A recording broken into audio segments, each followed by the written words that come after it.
नमस्कार सर्व कर्मचारी मित्रांना नमस्कार। आज आपण या व्हिडिओमध्ये फॅमिली पेन्शन म्हणजे कुटुंब निवृत्ती वेतन याविषयी माहिती पाहणार आहोत। कुटुंब निवृत्ती वेतनासाठी कोण पात्र आहे आणि कुटुंब निवृत्ती वेतन हे किती मिळते आणि ते कशावरून ठरवले जाते याविषयी आपण या व्हिडिओमध्ये सविस्तर माहिती पाहणार आहोत। सर्वात पहिल्यांदा आपण पाहणार पेन्शन आणि फॅमिली पेन्शन यामध्ये काय फरक आहे। तर पेन्शन म्हणजे जो कर्मचारी सेवानिवृत्त झाला त्यानंतर त्याला जी मिळते, त्या कर्मचारी स्वतःला जी मिळते ती पेन्शन, त्याला निवृत्ती वेतन असे म्हणतात। परंतु एखादा कर्मचारी जर मृत झाला तर त्या कर्मचाऱ्याच्या जे कुटुंबाला मिळते त्याला कुटुंब निवृत्ती वेतन म्हणजेच फॅमिली पेन्शन असे म्हणतात। तर हे फॅमिली पेन्शन कोणाला मिळणार, तर ज्या कर्मचाऱ्यांचा मृत्यू झाला त्यांच्या कुटुंबियांना मिळणार।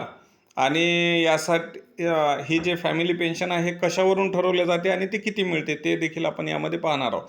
तर यामध्ये बघा, कर्मचारी यांचा शेवटचा जो मूळ बेसिक पगार आहे तो, समजा आता यामध्ये आपण उदाहरणासाठी घेतलेला आहे की 86,200 हा कर्मचाऱ्याचा मूळ पगार आहे। तर त्या मूळ पगाराचा जर आपण बेसिक 50% जर काढायला गेलो तर आपल्याला मूळ पगार भागेला 2 करावं लागेल, म्हणजे 86,200 भागेला 2 म्हणजे 43,100 हे कर्मचाऱ्याचं पेन्शन होईल। पेन्शन ही कर्मचाऱ्याला 50% असते। परंतु जर आपण कुटुंब निवृत्ती वेतन म्हणजे फॅमिली पेन्शन पाहिलं तर हे पगाराच्या 30% असते। तर फॅमिली पेन्शनसाठी बेसिकचा जो शेवटचा पगार आहे, जो मूळ पगार आहे बेसिक, त्याच्या 30%, मग आपल्याला 30% काढण्यासाठी मूळ पगार गुणेला 30/100 करावं लागेल। तर असं केल्यानंतर आपल्याला कर्मचाऱ्याचा जो बेसिकचा 30% पगार हा मिळणार आहे। तर बघा, या ठिकाणी जर 86,200 बेसिक असलं तर त्याला गुणेला 3 आणि भागेला 100 केल्यानंतर 25,860 रुपये बेसिक मिळणार।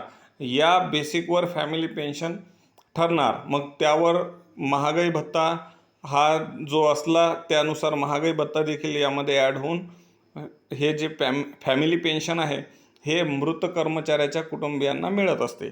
त्याचबरोबर एक महत्त्वाचा मुद्दा आहे की 7,500 पेक्षा कमी कुटुंब निवृत्त वेतन मिळणार नाही। म्हणजे कमीत कमी 7,500 कुटुंब निवृत्त वेतन मिळत असते। कारण जर एखाद्या कर्मचाऱ्याचं बेसिक कमी असेल आणि ते जर 30% प्रमाणे जर त्या कर्मचाऱ्याच्या कुटुंबाला जर 7,500 पेक्षा कुटुंब निवृत्ती वेतन मिळत असेल तर त्यांना कमीत कमी 7,500 हे कुटुंब निवृत्ती वेतन दिले जाते।